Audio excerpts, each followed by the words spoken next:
So I got in my car and I drove to Womack Army Medical Center at Fort Bragg. I walked in the ER and I said, I'm going to kill myself. And they said, did you just get back from Iraq? And I said, yeah, about 2 months ago. Wife left. Everything's shit. So they asked me if I have guns. And I said, yes. And they said, okay, when you get home, give your guns to your neighbor. Here's 6 Xanax. Don't take them all at the same time because it'll kill you. Come back after the holiday. And so I drove home.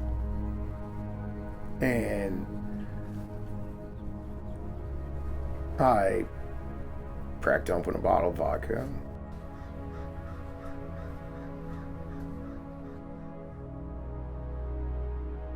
And then I loaded a Beretta 9mm that I had, chambered around, put it to my temple, and pulled the trigger.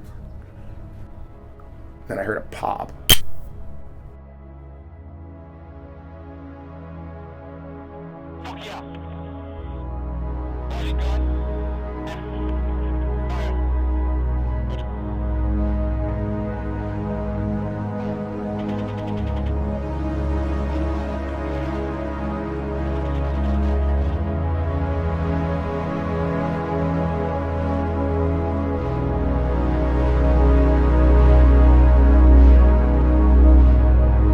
Every time I looked through a scope and put it on a human being, I had to keep it related to it. That was my job, was to not view humans as people, but to look at them as targets. And this is where, when you come back, you start seeing all those faces in scopes again. Some missions, they'd give me Adderall, and then you get Ambien at night. And then we come home, and we have problems. We go to the VA, and they start giving you more and more pills. At one point, I was on 42 pills a day for mental health and physical pain.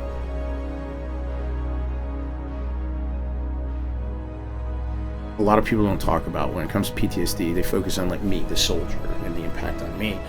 Very few people look at the impact on the family.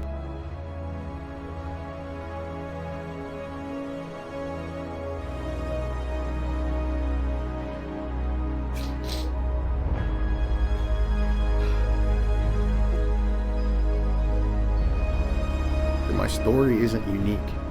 My story and the PTSD and going overseas, there's people who did way more, who experienced way more, who have worse PTSD than I do. The only thing unique about my story is that I got better because I went through this treatment. I was the last person to go through the phase 2 trial.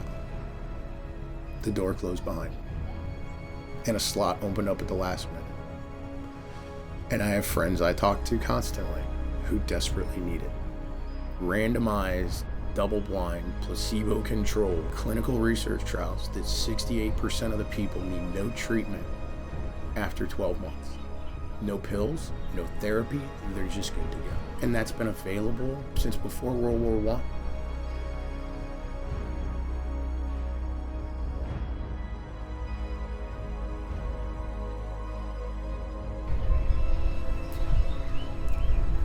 What makes us look at mental illness and look at these compounds and say no? To even researching, even asking the question. On July 1st, 1985, the U.S. federal government made MDMA illegal. It could not be used to treat anyone for anything. Using the number 22 veterans a day. Over 6 presidencies. 270,000 people are dead.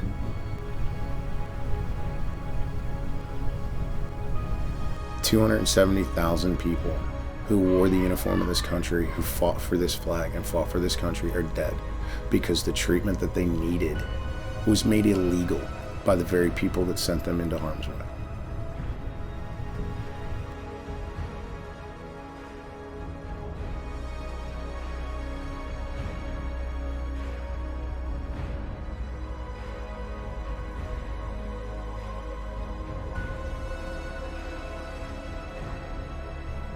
$270,000 of my brothers and sisters in arms don't have what I have.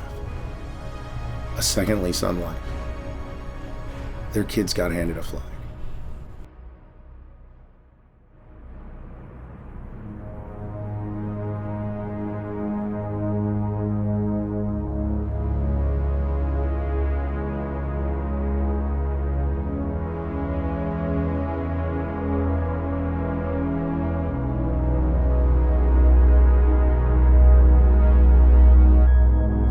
slides this piece of paper across the desk that's folded in half. She's like, put that in your pocket. Don't open it until you leave the VA. So it was like burning a hole in my pocket. So I walk out of the VA and I unfold it, and it just says, Google MDMA PTSD. That's it.